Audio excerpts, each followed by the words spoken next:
right, so we have Joe Keithley from DOA on the line here, and we're going to talk about DOA and whatnot here for a couple minutes. So DOA has been a band for 40 years now, and the plan is to go on a 40th anniversary tour. How does it make you feel, Joe, to have come so far with a punk rock band? When I started playing in DOA, I started out in 1978. I never conceived that we would last 5 years, never mind 40 years. So it feels good. Things are going well, and lots of people are showing up at shows and having a lot of fun. So that's the main thing. DOA has never played Williams Lake before, I hear. Is there a reason you've not played here before in the past? I don't know. Maybe they're afraid of us. I'm not sure. Oh, yeah.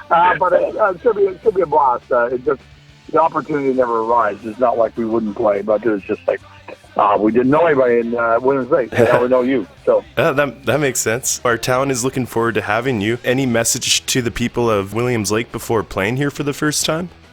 Yeah, DOA is a crazy, wild, unbridled punk rock band that will drive you crazy. So that's a couple good reasons why you should show up. That sounds awesome. Out of curiosity, what is your personal favorite DOA record and why? There's a few good ones for sure. I mean, they all have their merits, and there's a bunch of good records. The ones that stick out for me would be probably the first three, which would be like Something Better Change, Hardcore 81, and War on 45. And we play a lot of songs from all three of those records. It's just one of those things that people still make good records after a period of time when they've been going for a long time. But it's like, when you listen to Iggy Pop, it's hard to top the three records that he did with the Stooges, even though he did some good songs later on. So it's kind of like your early stuff that shows who you are. And if you stay true to that, which DOA has, then that gives you the sound. Later on, you add catalog to it, right? For sure, that's great, keeping it to your roots, eh? Mm-hmm. Any favorite songs to play in particular? I mean, there's some that we play every night. I mean, we play The Prisoner, we play World War III, The Enemy, Cross War, Race Riot. And then we play a few new ones. Also, there's a record called Fight Back, which came out on Sudden Death Records. You can find it at suddendeath.com. So that's the latest record that we did last year for the 40th anniversary. And we played about 3 or 4 songs off that as well. Tell us about your label, Sudden Death Records, and what propelled you into starting it, and how has it progressed over the years?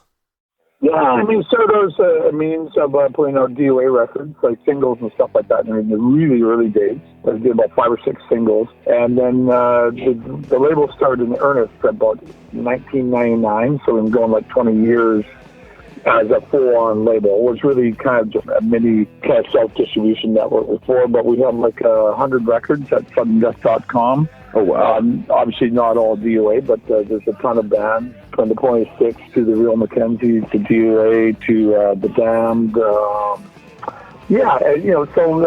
it's going strong. Yeah, 20 years of Sudden Death.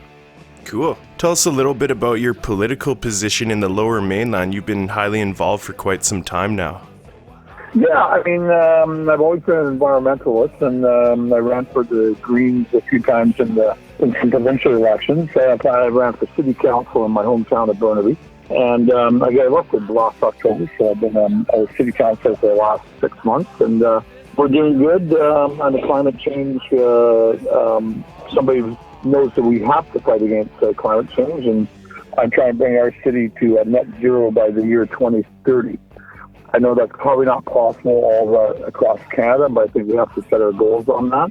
And I'm also like a real activist for like people's rights in that sense. Like social issues are like really important to me. And then the third thing would be like trying to create some affordable housing, which is like a big, I'm sure it's a big problem in Williams Lake, but a bigger problem down here. Oh, absolutely. Yeah, it's getting rough down there for prices for people. Yeah, no, it's been terrible for a long time. It's just getting worse. When did you first start playing music and writing? What inspired you to get into it? Why punk rock? I saw an interview with you just actually yesterday where you mentioned that you actually started out on drums. Yeah, I was a drummer. I started that when I was about 11 years old, and I carried on to it about 18, and then picked up the guitar and tried to get in a rock and roll band, and that didn't really work out. We had a few shows, and we got fired and all that.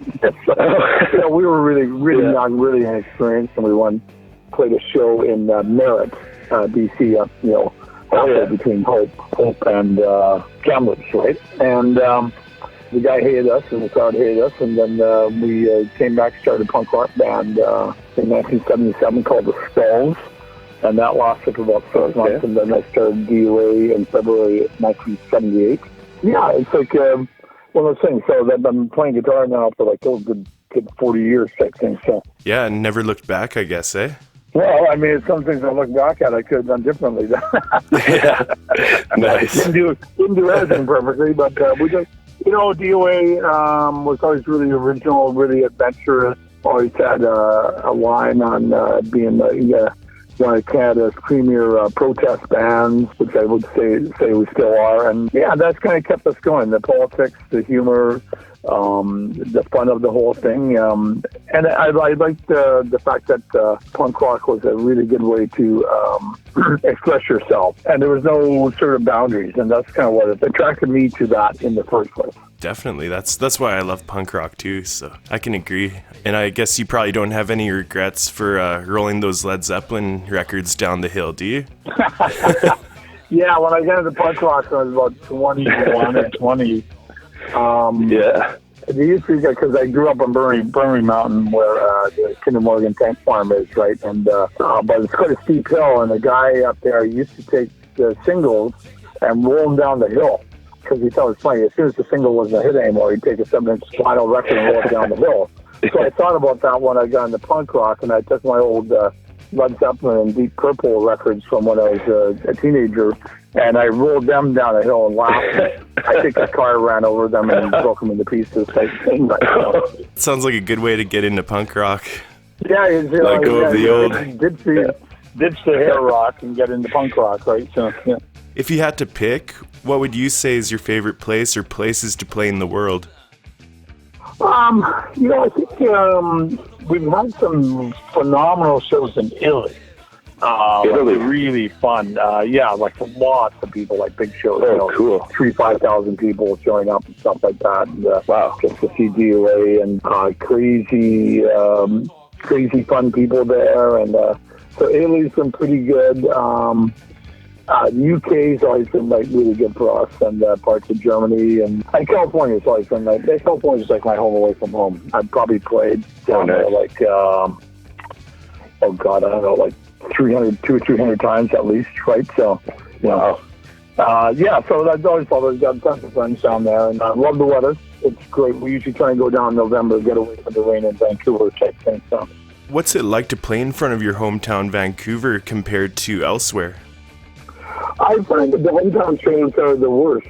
Not attendance-wise, but they're toughest because we played here like a long time, and then I don't know what it is, right? But I kind of rather play out of town than in town, right? So we only play in Vancouver really once a year. So if it's a good occasion, we did a big thing called Keithley Days, which is in the west side of Vancouver a couple of years ago, like an outdoor thing. It was great because we had 10,000 people watch us there, and it was really, really fun, like an outdoor thing. They blocked off the street for about 20 blocks. Right, wow. Yeah, that was really great. Any future plans for DOA other than the 40th anniversary tour? If we're probably making a new record at some point or other. We just did release an old retro record that had never been out before, so I guess it's new, but it's all old tracks. It's called 1978, and that's out on suddendeath.com.